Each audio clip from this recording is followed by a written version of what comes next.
tentang kesiapan untuk melayani para pemudik.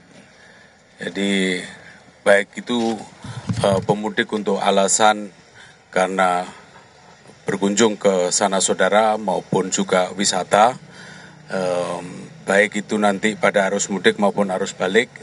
Jadi semua disiapkan secara matang, termasuk mengantisipasi cuaca.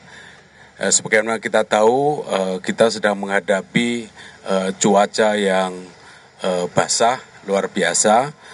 Kita menghadapi siklon di 3 provinsi, dampak bencana masih dalam proses pemulihan.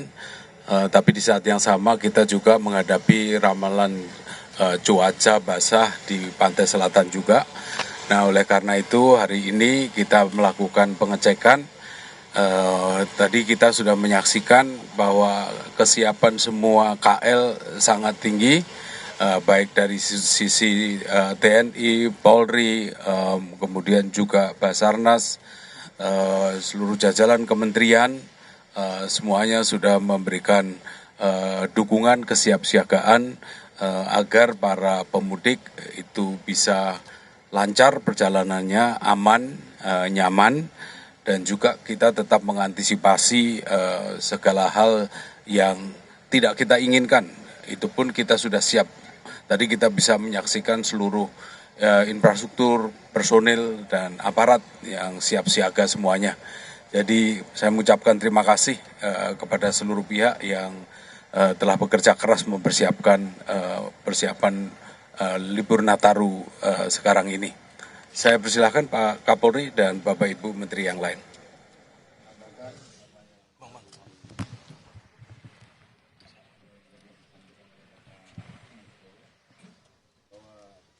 Terkait dengan operasi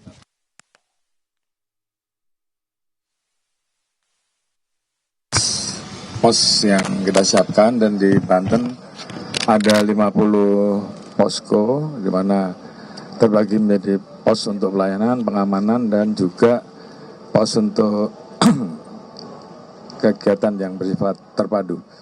Utamanya tadi dilaporkan bahwa ada 4 objek yang diamankan di wilayah Banten khususnya, yaitu masyarakat yang akan melaksanakan mudik atau balik melalui jalur penyeberangan yang ada di Merak. Kemudian juga ada kegiatan-kegiatan ibadah ke gereja, baik di malam Natal maupun nanti di Tahun Baru. Dan juga tentunya ada juga kegiatan masyarakat yang akan melaksanakan kegiatan pada akhir tahun. Apakah kegiatan kunjungan wisata, apakah kegiatan yang sifatnya doa akhir tahun, kegiatan lain yang tentunya semuanya harus diamankan.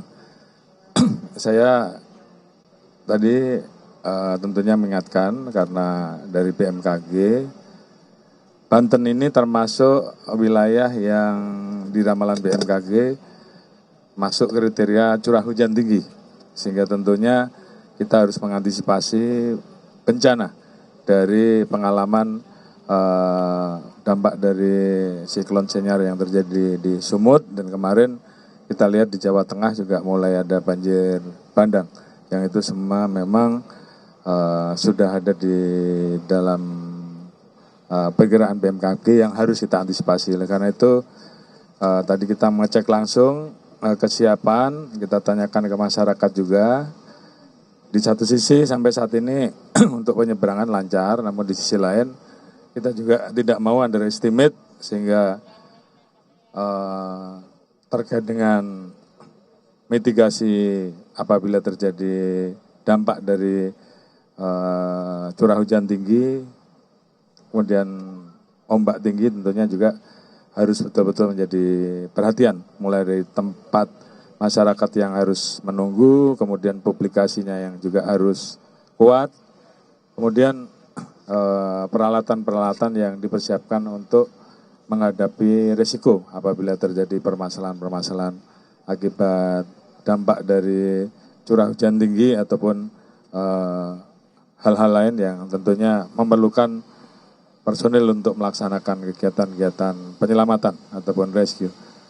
Jadi beberapa hal yang tentunya kita tekankan, tolong waspadai, jangan underestimate, ikut terus perkembangan BMKG sehingga kita bisa segera menginformasikan ke masyarakat. Bapak Presiden memberikan perhatian penuh terhadap kegiatan Nataru, beliau memberikan insentif untuk memberikan kemudahan dan pelayanan bagi masyarakat yang akan melaksanakan mudik Nataru, dan kita diminta untuk memberikan pelayanan yang maksimal agar pelaksanaan Nataru ini bisa berjalan dengan baik di tengah prediksi situasi cuaca yang tentunya juga kita harus betul-betul siap. Terima kasih. Tugas kami di Kementerian Kesehatan adalah memastikan masyarakat bisa sampai ke daerah tujuan dengan selamat dan sehat, serta kembali ke rumah kediaman sesudah tahun baru juga dengan selamat dan sehat. Nah, masalah kesehatan paling besar di setiap acara seperti Nataru atau Lebaran adalah kecelakaan. Alhamdulillah di akhir tahun 2023 kecelakaannya ada sekitar 3.000-an lebih. Tahun lalu kecelakaannya sudah turun ke angka 2.700-an. Ya. Sebagian besar dari kecelakaan ini, lebih dari 95%, itu terjadinya di bukan jalan tol.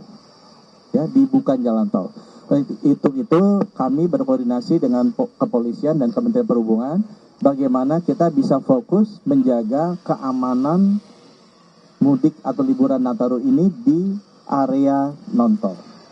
Kemudian kedua juga yang menarik datanya adalah kematiannya naik. Jadi kalau kecelakaannya turun, kematian kita naik dari angka 400-an ke 485-an. Dan penyebab kematian ini adalah terjadi karena kecelakaan roda 2 atau motor. Oleh karena itu, himbauan saya ke masyarakat nomor 1 adalah terutama yang memakai motor, yang menggunakan jalan-jalan biasa, non-tol, tolong berhati-hati, pakai helmnya, tidurnya yang cukup, dan jangan membawa barang yang berlebihan.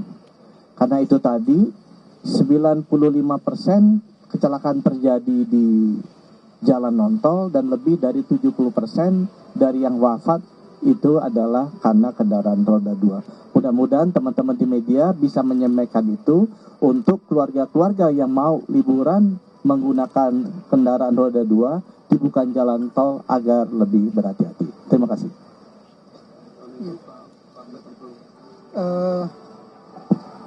Kami dari Kementerian Pekerjaan Umum juga sama, harus meyakinkan bahwa masyarakat yang melaksanakan perjalanan untuk merayakan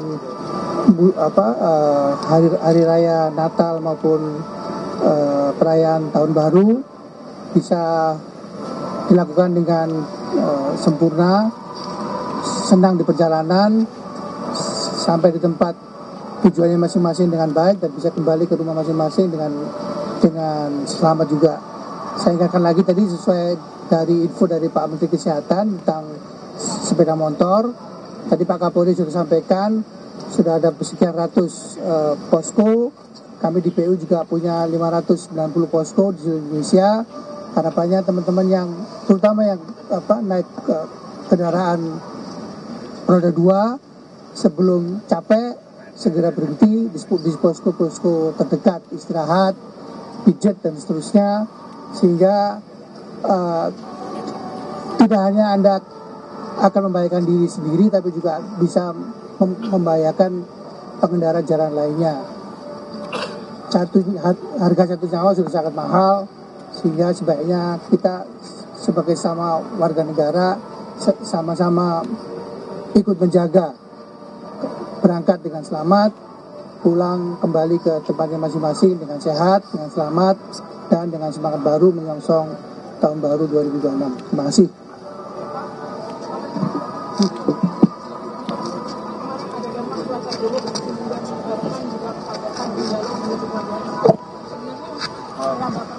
Sebentar ya, Mbak. Bentar, saya dari Kementerian Perhubungan ingin menjelaskan upaya yang telah dilakukan oleh pemerintah. Kita sudah memastikan semua sarana dan prasarana transportasi yang akan digunakan. Kita sudah mengecek semua moda transportasi, baik moda pesawat, moda kereta, moda laut, dan moda angkutan darat. Rancak ini terus dilakukan sampai pelayanan Nataru berakhir. Bukan sekarang kita laksanakan terus berhenti. Harus kita laksanakan sampai masa pelayanan terhadap masyarakat yang Nataru ini akan dilaksanakan. Untuk itu kami ingin menghimbau kepada seluruh masyarakat tetap mengutamakan keselamatan dan kehati-hatian. Ikuti semua rambu dan petunjuk yang diberikan petugas dalam rangka keselamatan dan ketertiban. Kementerian Perhubungan dengan kementerian terkait berkomitmen akan memberikan pelayanan terbaik supaya kita bisa mencapai zero accident di tahun ini. Demikian, terima kasih. Terima kasih. Pak Menteri BU, izin untuk yang kilometer 97 itu sebenarnya Itu tadi pernyataan resmi di Dermaga Eksekutif PT ASDP Pelabuhan Merak Banten terkait dengan kesiapan jelang mudik dan tahun baru, di mana tadi Menko PMK mengingatkan terkait dengan curah hujan yang sangat tinggi sehingga para pemudik untuk mewaspadai adanya cuaca ekstrim terutama nanti jelang Natal dan juga tahun baru. Dan Kapolri juga tadi menyatakan telah menyiapkan sejumlah posko dan meminta para jajarannya untuk selalu sigap dan tidak meremehkan dengan kondisi cuaca dan mengantisipasi terjadinya lonjakan penumpang.